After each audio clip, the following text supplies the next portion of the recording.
Seja bem-vindo a mais um vídeo onde dinheiro bom é dinheiro no bolso. E hoje eu vou falar sobre o risco eleitoral. Já venho fazendo uma série de vídeos aí com relação às eleições, né? Com relação às campanhas. E aí eu sugiro, inclusive, vou deixar os links aí para vocês darem uma olhada. Vai ser um complemento desse vídeo daqui, porque está tendo muita coisa nova nessa reta final. Acho importante estar dividindo aí um pouquinho com vocês a minha visão sobre o que está acontecendo, o risco que a gente tem aí iminente no mercado de ações, né, no mercado financeiro em si, se acontecer um detalhezinho que eu vou falar ao longo do vídeo. Beleza? Então, para lá, vamos conferir qual o risco eleitoral que está tendo nesse momento.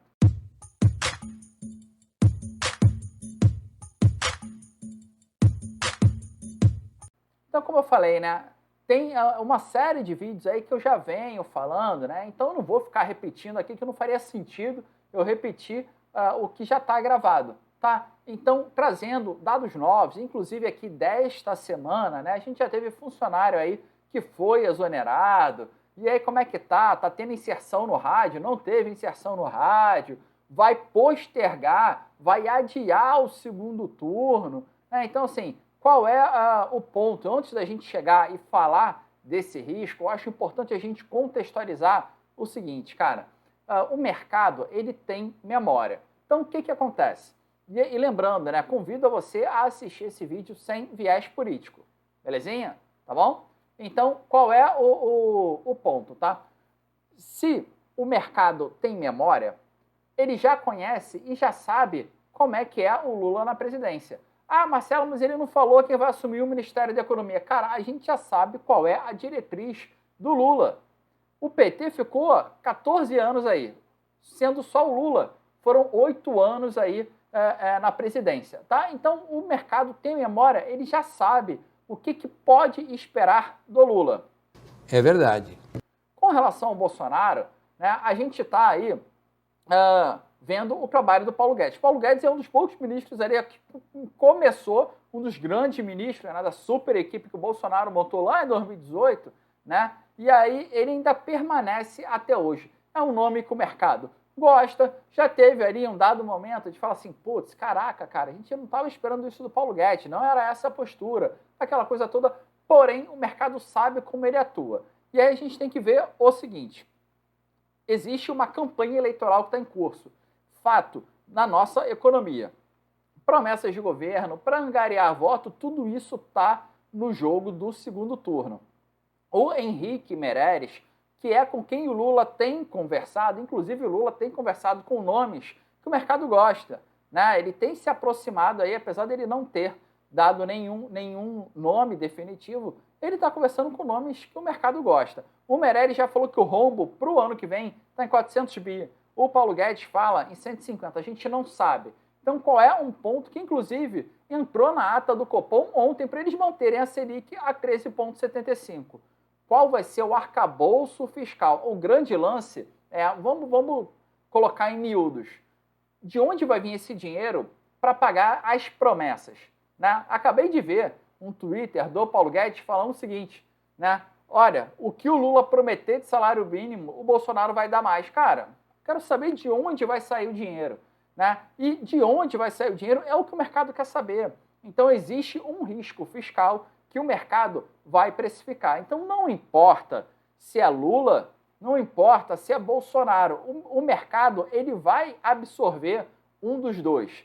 Né? Com diferenças de comportamento, a gente já viu uma carteira Bolsonaro, Petrobras e Banco do Brasil subindo e subiu rápido.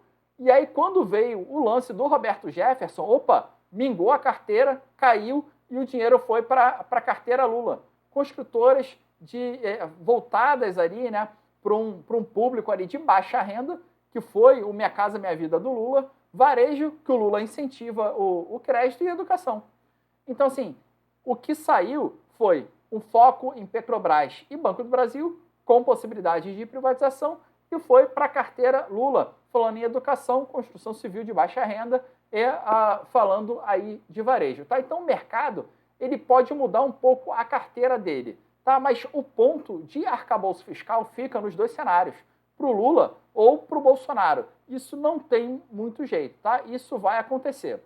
Um outro dado importante, eu até brinquei, né? Eu coloco isso, aliás, você que já me segue no Instagram, você já vai saber um pouquinho do que eu vou falar aqui, obviamente com muito mais profundidade, porque eu não estou no story, né? Mas se você não me segue lá no Instagram, Marcelo Viana Opções, que a gente fica um pouco mais próximo, você já começa a ter ideia, né, das coisas que estão acontecendo, até porque a comunicação por lá é mais rápida. Então, qual é o ponto aí, tá? O que nós temos? Nós temos, que eu brinquei no Instagram, falando assim, o mundo quer o Brasil, mas o brasileiro não. Foi essa brincadeira. Por que isso, Marcelo? Brincadeira aleatória? Claro que não, tudo tem um fundamento. O mundo quer o Brasil. Por quê? Porque o gringo tá botando dinheiro aqui no Brasil, cara. O gringo levantou nossa bolsa no início do ano, né? Uma alta que a gente nem esperava. E agora o gringo, em período eleitoral, com toda essa turbulência, ele tá botando dinheiro no Brasil. Quem é que está tirando? As instituições, os fundos de investimento estão vendendo.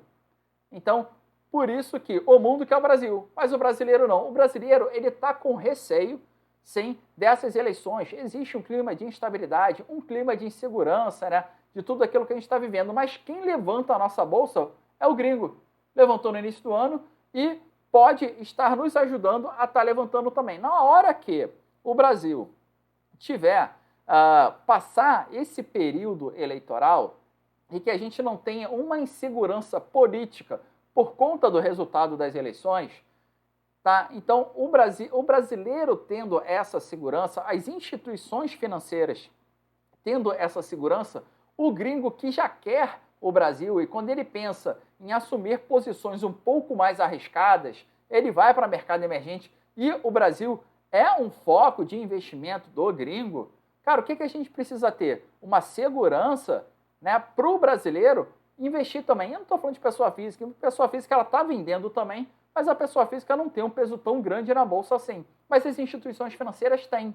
Se a gente consegue ter uma clareza, né, uma segurança de falar assim, não, cara, beleza, não deu nada de errado, né, no segundo turno, né, receios aí, eu vou falar um pouquinho mais para frente exatamente o que é, sem deixar solto, tá?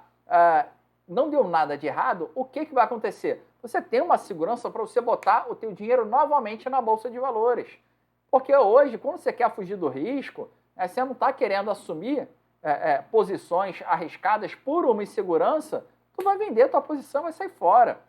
Coisa que o gringo não está fazendo e o brasileiro está fazendo. A gente tendo essa segurança, a nossa bolsa tende a caminhar melhor. Quando a gente olha o Boletim Focus, que saiu aí, sai toda segunda-feira, a gente continua tendo uma queda na inflação, que é a projeção, a gente continua tendo uma queda na taxa de juros, já coloquei vídeos aí sobre Selic, inclusive essa semana falei sobre a Selic na terça-feira, vou deixar o card aí para vocês.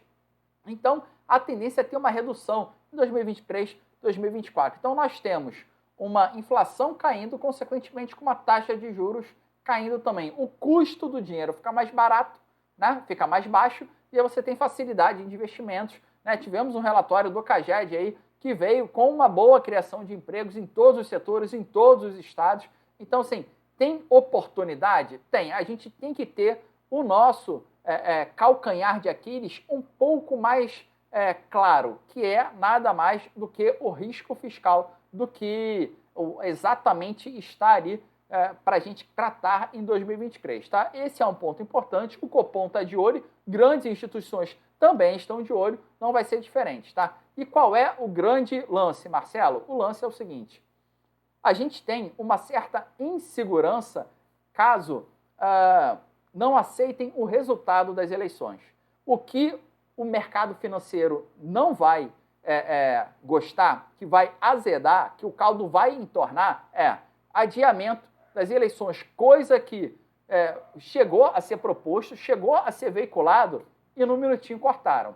Ontem, o Bolsonaro reuniu ali os comandantes das Forças Armadas, alguns ministros, mas ele queria fazer um discurso um pouco mais radical, né, sobre o que estava acontecendo, né, e de novo, não estou falando que está certo, não estou falando que está errado, não me posiciono politicamente aqui, meu canal é sobre investimentos, não tem como eu não falar de política, beleza?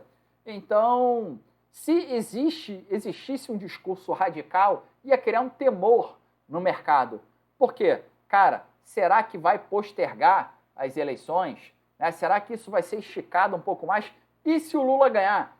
O Bolsonaro vai tomar alguma atitude, alguma decisão? Vai ter algum conflito? Né? Não vai aceitar isso? Algo parecido foi vivido nos Estados Unidos com relação ao Trump, tá, cara? Então, assim, existe o risco, é o temor, não é do Bolsonaro entrar, não é do Lula entrar, o mercado vai absorver um ou outro. O grande temor é em não aceitarem os resultados das eleições. Hoje a gente tem violências ocorrendo aí, mas Roberto Jefferson foi um fato que não foi isolado, infelizmente, né? Então a gente tem violências ocorrendo, a gente tem um país que está totalmente polarizado numa eleição que está estreita, a gente tem uma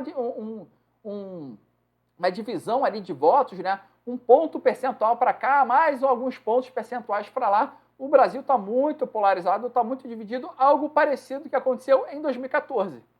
Com a diferença que você tinha uma eleição apertada, mas não tão polarizada. Você não tinha esse risco eleitoral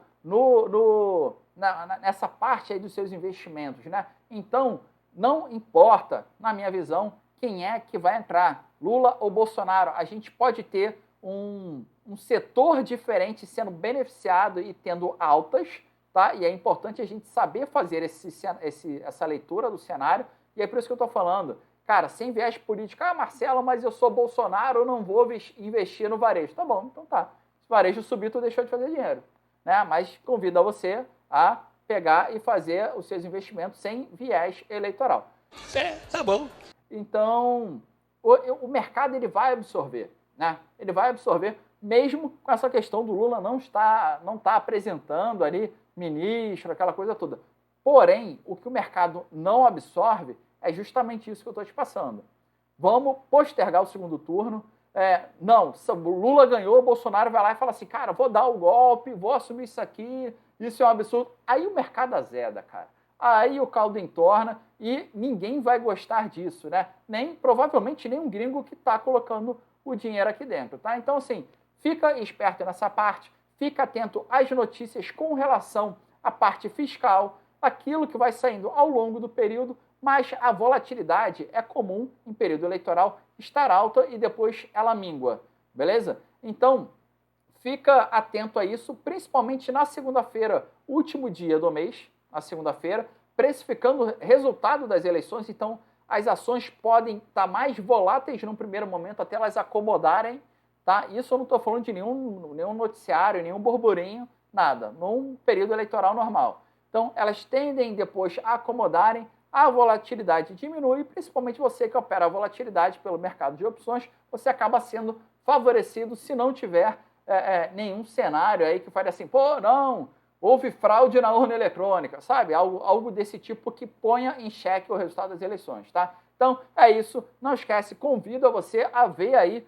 os outros vídeos que eu estou falando do Senado, estou falando da Câmara, estou falando como é que isso influencia nos seus investimentos. Se o Lula entrar, como é que ele vai ter que lidar com isso? Se o Bolsonaro entrar, como é que ele vai lidar com isso? Tá tudo aí gravado, né, nas outras séries de vídeo. Curte o vídeo, qualquer coisa, deixa uns comentários aí, tá? Se você me segue no Instagram, cara, deixa a hashtag aí, te sigo. Apesar que te sigo no Instagram não, né? Mas coloca a hashtag te sigo. Pronto, acabou, tá? Hashtag aí te sigo, por quê? Porque eu quero conhecer e me aproximar um pouco mais aí da minha audiência, beleza? Então não esquece, se você não é inscrito, se inscreve no canal, ativa o sininho, toda vez que tiver vídeo novo você é notificado. E até o próximo vídeo. Valeu!